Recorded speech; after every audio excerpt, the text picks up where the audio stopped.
प्रश्नोत्तर सत्संग माध्यम से आज एक प्रश्न आया है। देवेंद्र मिश्रा, मालाड, मुंबई। उनका प्रश्न है, हनुमान जी का परिक्रमा करने का क्या फल है, क्या महिमा है। बहुत अच्छा प्रश्न है। शास्त्र में हमारा जो है भगवान के पूजा करने के साथ साथ उनका परिक्रमा करने का ही विधान है। भक्ति के अंदर ही आता है। ऐसे कोई भी व्यक्ति को अगर आप फूल माला पहनाते हैं, उनको अगरबत्ती दिखाते हैं, दिया दिखाते हैं, चंदन लगाते हैं, उनका चारों तरफ परिक्रमा करते हैं, तो ये एक प्रकार भक्ति, वो व्यक्ति के प्रति भक्ति का प्रदर्शन माना जाता है।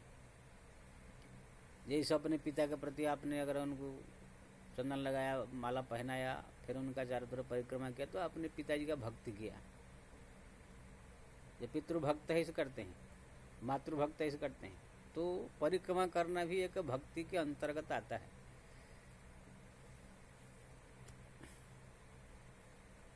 तो ऐसे ही जो है भगवान का जो है, जब कोई व्यक्ति पूजा पाठ करने वाला परिक्रमा करता है किसी मंदिर में, तो एक तो भक्ति रूप है, किसी व्यक्ति का हाथ जोड़ करके नाम लेते हुए परिक्रमा करना, ये विनम्रता से, ये एक भक्ति शरणागति का भाव है, मन में आता है। इसलिए ऐसे करने वाले के ऊपर भगवान प्रसन्न होते हैं, अपना भक्त जैसे उनको मानते हैं।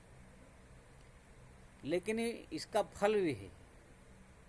भगवान का जब आप परिक्रमा करेंगे, शास्त्र में लिखा है, जानि जानि च पापानि ब्रह्मत्यानि कानि च तानि सर्व प्रणश्यन्ति प्रदक्षिणं पदे पदे। भगवान नारायण की या उनके अवतार की, राम कृष्ण आदि जो भी मंदिर में वो विराजमान है, उनका जब आप दर्शन करके फिर परिक्रमा करते हैं, तो जान जान च पापान्य ब्रह्मत्यानि कानि च, बड़े बड़े ब्रह्मत्या, गोहत्या आदि आदि बड़े बड़े जो पाप है, ये समस्त पाप जो है समाप्त हो जाते हैं जब भगवान का परिक्रमा कोई करता है। वही प्रदक्षिणम पदे पदे, यानी एक पद जब आप आगे बढ़ते हैं परिक्रमा में, तो एक एक पाप जो है नष्ट होता जाता है। यानी भगवान का परिक्रमा जब करते हैं, ये भगवान का भक्ति का भी हुआ, साथ साथ में एक एक पग में ब्रह्मत्या, गोहत्या आदि आदि बड़े बड़े बड़े बड़े पाप का भी नष्ट होता है। लेकिन ये चीज जो है अन्य देवता में नहीं आएगा। जैसे आप पिता माता का परिक्रमा कर रहे हैं, तो कोई पाप नाश नहीं होगा कि और कोई दोस्त मित्र का प्रति श्रद्धा प्रदर्शन कर रहे हैं या अपने और किसी को, तो इसमें पाप नाश नहीं होगा, उनका भक्ति माना जाएगा। जैसे आप गणेश का परिक्रमा कर रहे हैं या अन्य कोई देवता का परिक्रमा कर रहे हैं, तो वो भक्ति है उनके प्रति।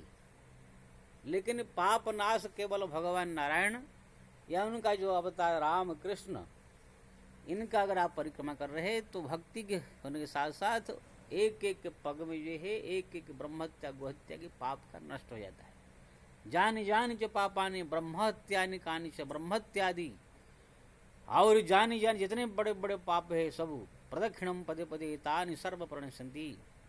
एक पद जब आप प्रदक्षिणा करते हैं, तो वो सब समाप्त होने लगते हैं। तो ये हुआ भगवान का प्रदक्षिणा का महिमा। भगवान नारायण या राम कृष्ण, उनका जो अवतार जितने भी, किसी का ही मंदिर में जाके दर्शन करके परिक्रमा करने से उनका भक्ति का हुआ, भक्ति के साथ साथ उनका करोड़ों करोड़ों पाप जो है नष्ट होता है परिक्रमा में। अब परिक्रमा करने का विधान है, एक बार चक्कर काटिए, फिर सामने आ करके 2 मिनट 1 सेकंड के लिए खड़े होइए, खड़े होकर प्रणाम कीजिए, फिर परिक्रमा कीजिए। जो देवता का परिक्रमा कर रहे हैं, वो देवता का दाहिने साइड से परिक्रमा करना चाहिए।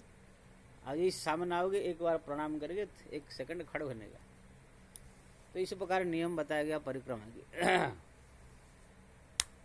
तो यहाँ पर आप पूछ रहे हैं हनुमान जी के परिक्रमा की महिमा। तो हनुमान जी महाराज एक तो भगवान नारायण के कहो, राम के जो अवतार नारायण के, उनके परम भक्त है। किसी भक्त किसी संत का परिक्रमा करने का ये बहुत बड़ा महिमा है। उसी से भी पाप नष्ट होता है। और हनुमान जी महाराज के हृदय में सदैव सीताराम विराजमान रहते हैं। जास हृदय आगार वसो राम धर चाप धर। इसके हृदय में सदैव 24 घंटा भगवान सीताराम विराजमान रहते हैं। तो ऐसे हनुमान जी अगर कोई परिक्रमा करे तो हनुमान जी का तो भक्ति है ही, उनके परिक्रमा कर रहे हैं, लेकिन साथ साथ में भगवान सीताराम जी उनके हृदय में विराजमान होने के कारण आपको जो है सीताराम जी का भी परिक्रमा का फल मिलेगा। हनुमान जी का आप परिक्रमा करेंगे तो सीताराम जी का भी परिक्रमा कर रहे हैं आप, ये भी फल मिलेगा। तो सीताराम जी का परिक्रमा का फल मैंने बताया, एक एक पग में करोड़ों करोड़ों पाप नष्ट हो जाती है।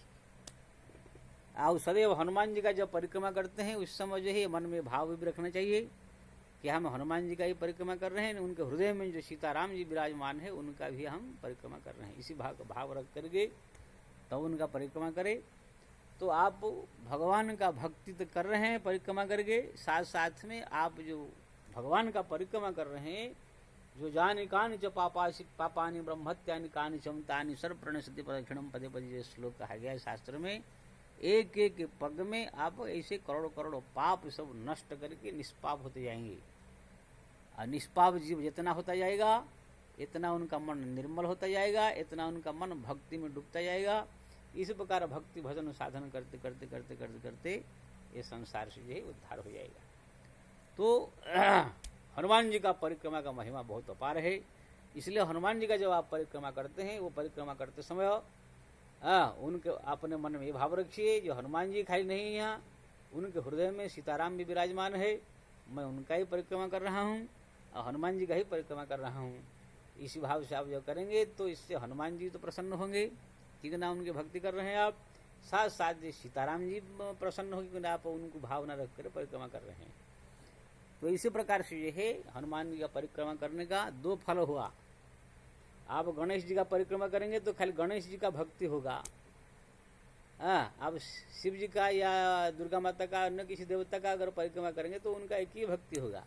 लेकिन हनुमान जी का आप अगर परिक्रमा करेंगे तो हनुमान जी का भक्ति हुआ, साथ साथ में भगवान सीताराम उनके हृदय में निवास करने के कारण उनको जो है सीताराम का परिक्रमा का भी फल मिलेगा भक्ति का, और हनुमान जी का भी परिक्रमा का फल प्राप्त होगा। हनुमान जी प्रसन्न हो गए, साथ साथ सीताराम जी प्रसन्न हो गए। इसलिए हनुमान जी का परिक्रमा करने का डबल फायदा है। इसलिए प्रत्येक भक्त से निवेदन है प्रातःकाल स्नान आदि निपटने के बाद भगवान के मंदिर में जाए, पूजा पाठ करे, और अगर वहाँ पर हनुमान जी का मंदिर है, जिसका ही मंदिर है उनका परिक्रमा करे, लेकिन खास करके हनुमान जी का मंदिर है वहाँ पर जो है आप परिक्रमा करने से भगवान का और हनुमान जी का खुद का दोनों का जो है संयुक्त रूप से जो है फल प्राप्त होता है और भगवान प्रसन्न होते हैं। इसलिए इसको जो है अवश्य करना चाहिए। जय श्री राम।